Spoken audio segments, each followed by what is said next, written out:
we're going to be reflecting on the influence of identity in community engagement. So Bertha and I saw that there was a lot of disparities within our workshops and who we were speaking to and thinking about really who are our workshops for. And I think this goes along in the classroom too, like thinking about who is this class for? And Bertha and I really wanted to work on creating a more inclusive space and in more inclusive workshops to make sure that we're representing an array of people instead of catering to one or two different type of people. Yeah, and I also want to add, kind of circling back to the information for those of you who are here that Dr. Tryon mentioned.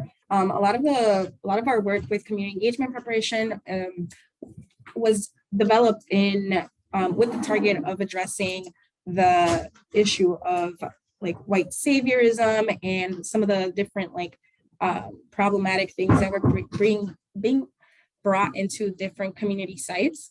And so acknowledging all of the work that has happened already and all of the efforts that have been created already towards better community engagement preparation, we're kind of looking at the other side of what are we kind of missing, or what might be a gap in some of the ways that we prepare students. So yeah, if you've seen one of our workshops before, this is going to look really different from what we've done in the past. So for Claudia and Jenna, this is going to look different. Yeah. So, and again, at the very end of our presentation, I have a large sticky note that I'll put maybe over there in the back, where you can add any like feedback, any lingering questions, or if there's any topics that we didn't cover and you would like us to cover next time. Like we said, this is a developing kind of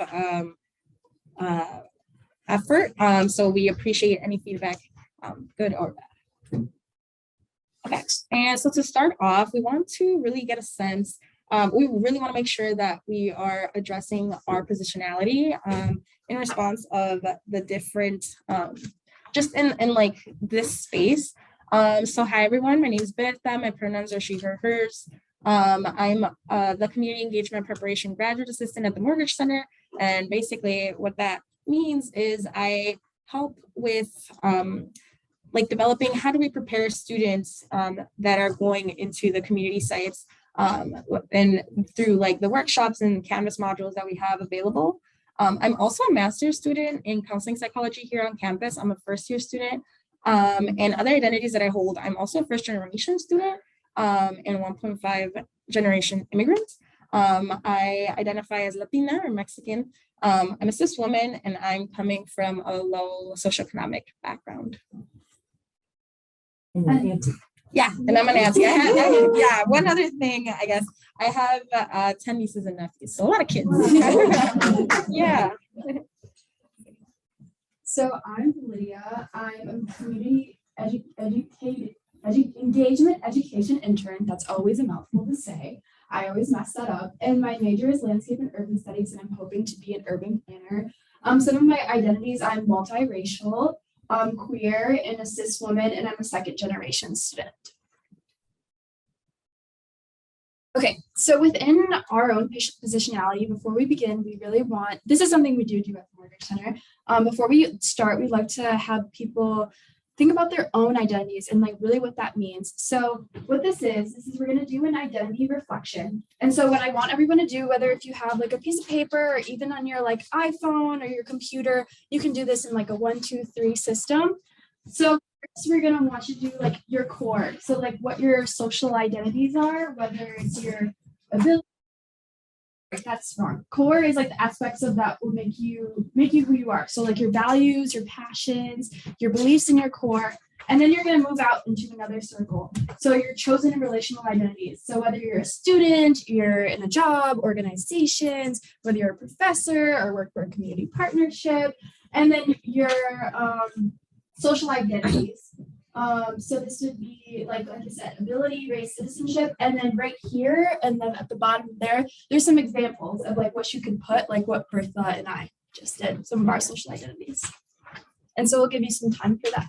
We'll give you 5 minutes and then come back and continue with the presentation. And this is more so for your reference and to engage you all in some reflection.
Okay, so thank you guys for all participating in that activity. I hope that you could gain something from that and just kind of thinking about your own positionality and where you stand.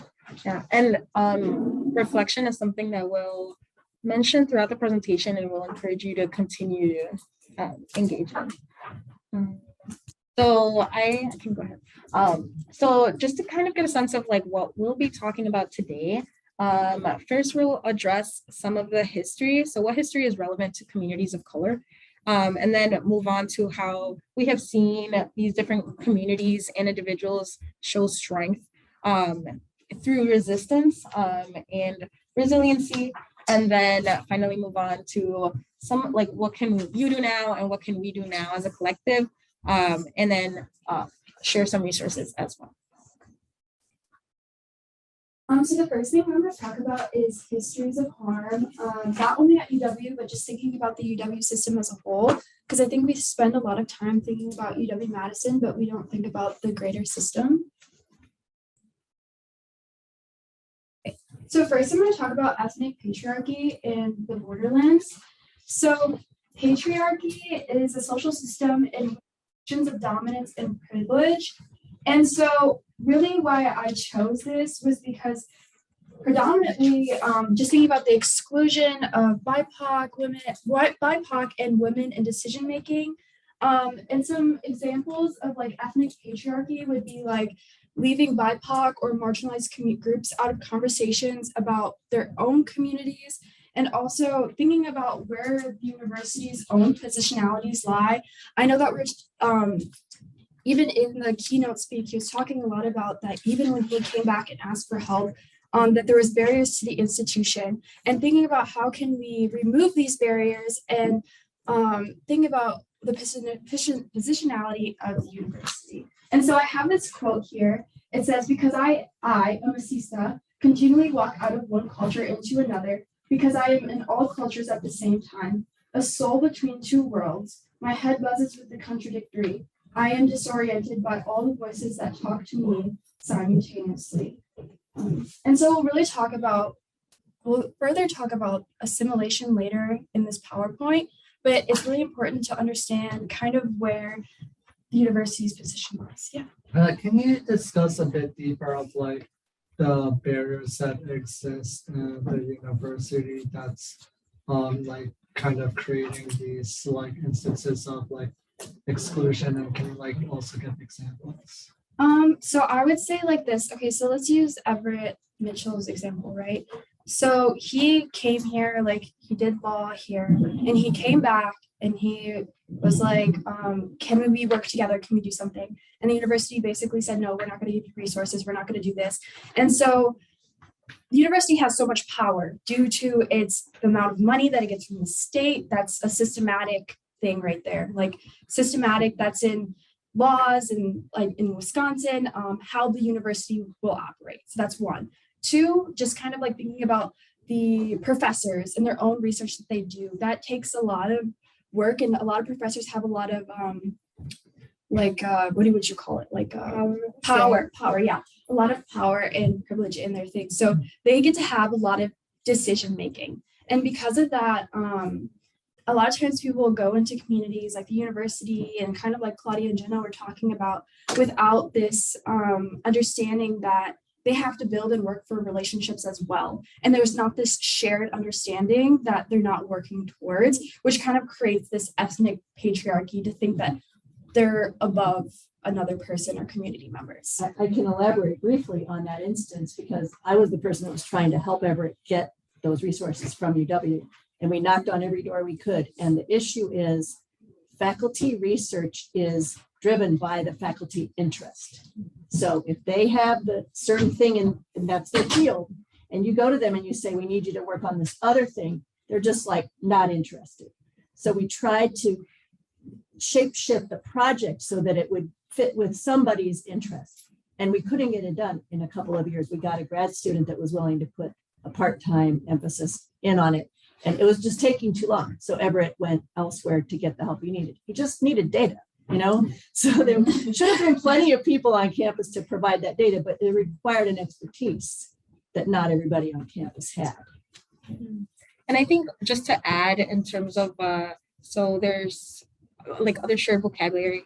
Some of the examples that Lydia described also might resonate a lot or be really relevant when thinking about the different systems of oppression that communities of color face in institutions like the UW with that have a lot of power, that being like internalized, which are like ideas and messages where someone really like integrates that into themselves and like internalizes it, or interpersonal, which might be like the professor example that Lydia gave, or institutional, where I know Lydia also mentioned something with like the institution and how they might not. And I think, just like figuring out who is holding the power and who's benefiting and who's not. So I hope that kind of addressed the question. Yeah.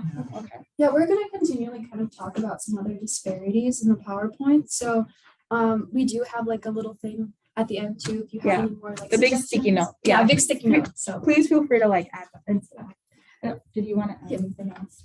No? Okay, so this kind of might help with a little like more explanation. So the freeze birdcage metaphor originally created to show the oppression of women, and basically what it meant is that she says that every single time like a woman sticks up for themselves or like something wrong happens or they try to like get out of this like oppression, there's a bar in front of them and they're never able to leave this birdcage, right?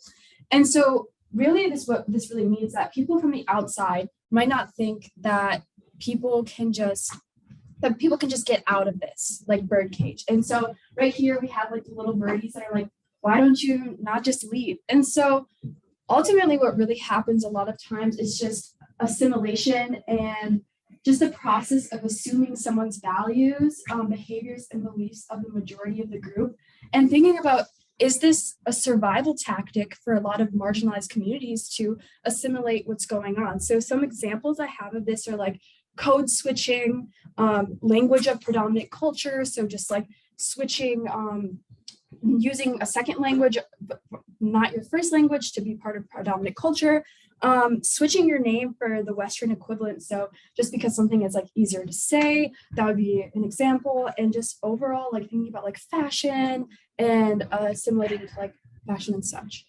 And so then right here, I have like the birdcage metaphor as the idea of intersectional identities and systems of oppression.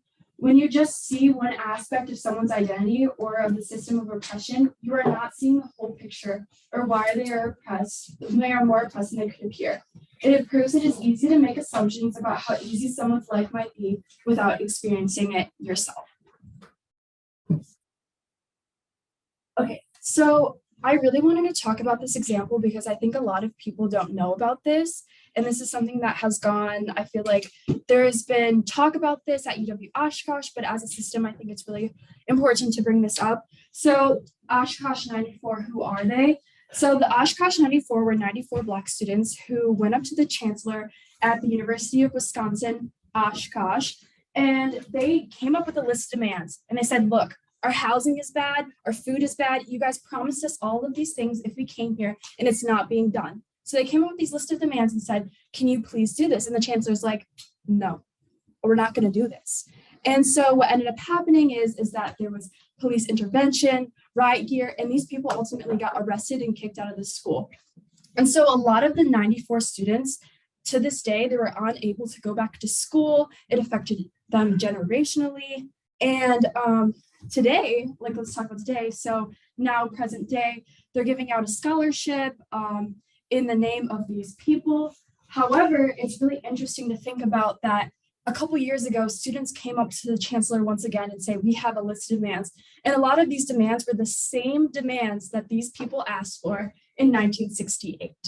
And so I think it's just really important to talk about these instances, thinking about historical harm, thinking about how there's still so much work to be done in the UW system that is affecting marginalized communities. And so I just wanted to honor them and take that moment to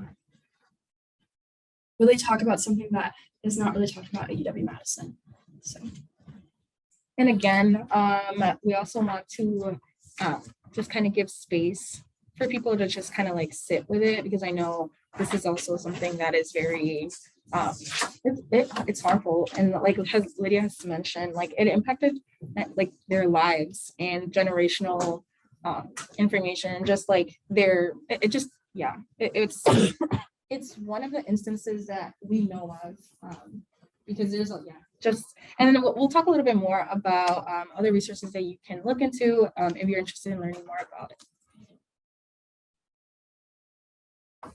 So moving on to looking at resiliency and counter storytelling, looking at what like and how have there been instances of strength in the communities and the individuals? Oh yeah, so this guy right here is actually John Hill. He was the first person to own a Black-owned business in Madison, and his daughter was actually the first Black woman to graduate from UW-Madison. And a lot of times we spend so much time talking about harm that have happened to marginalized communities, and we just want to spend this time to celebrate some of the awesome things that people have done, especially because that's just so neglected. And so really counter storytelling is to elevate and amplify historically excluded voices, perspectives, and experiences. Thanks. And to really look at a way of moving forward is this idea of like coming from like cultural incongruence and dissonance. So having like a lack of cultural connection and really having this discrepancy of like the needs of the community and maybe like the needs of the institution, and really finding a way to like communicate that. And so the lack of that contributes to the alienation and a lack of belonging.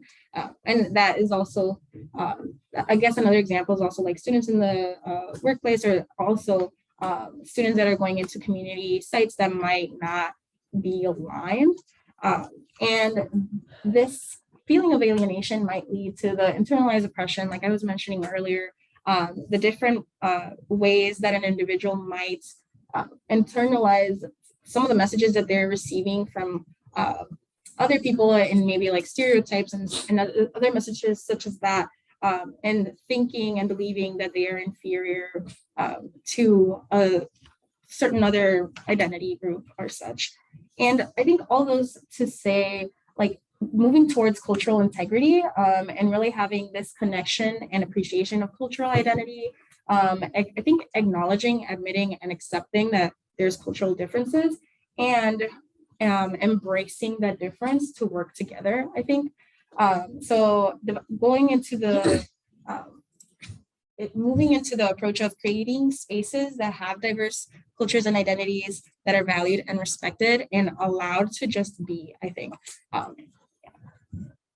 And I feel like, especially with like cultural integrity, like I think there's this ongoing conversation instead of just like assuming what communities need, ask the community. Like I think in academia that we have this like perception that we need to guess or like think about what the community might need, but like why don't you go and ask them? That's really what cultural integrity you should think about. Yeah, and I think like I also want to mention this is something that we have been working towards, like with the development of the workshops that we have. A lot of the workshops and the content that we have been coming from like what community partners have mentioned in the past. So this, I think, all this to say, this is an ongoing like approach and effort, and I think the thing that I would like everyone to just kind of consider is to have that commitment to the ongoing learning and like collaboration and communication with others. Yeah, and this also leads into looking at how can students really be resilient in instances where they're really like just not given the space to do so. So confronting for individuals and communities that have been historically underrepresented, confronting oppression through resistance, and really remaining authentically themselves. And so just continuing to be themselves regardless of like the main messages that they're getting from other institutions or like society, and really finding a connection between their heart, body, and mind, and learning of and pushing beyond how we've been socialized based on the norms and respecting others' social and cultural norms. So I think just all that to say that again, I really want to emphasize the confronting oppression through resistance. And also creating spaces that will support individuals and communities that are trying to do that. Okay, so something that I really want everyone to sit with is from unconscious bias to cultural inclusion. So we will never all be culturally competent, and that is something that we'll always have to continually work on and think about our biases. And so right here it says, unfortunately, research shows that the result of unconscious bias training can vary greatly, with the overall results often ineffective.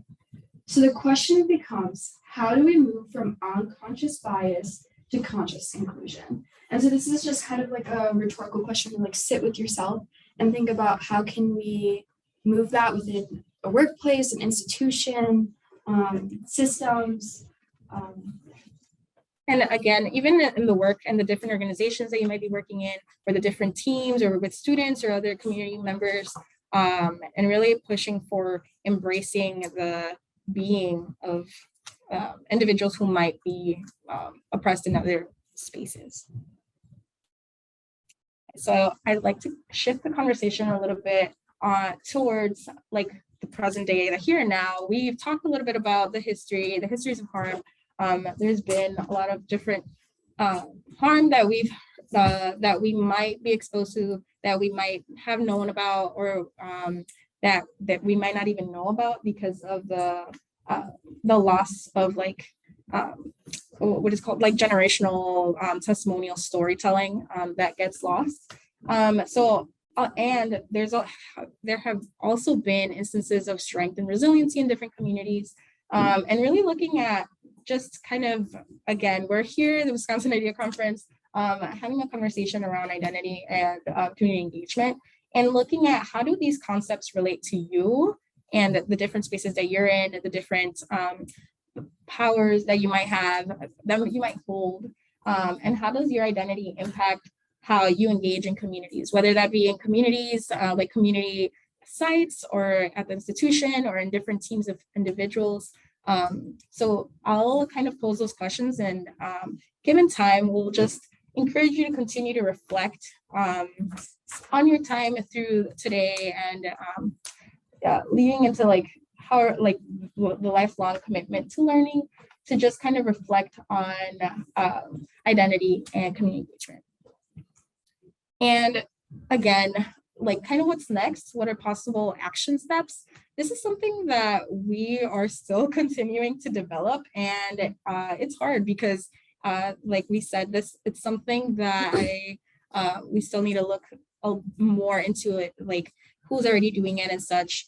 And really look at, so I think we came up with 3 suggestions in terms of like next steps.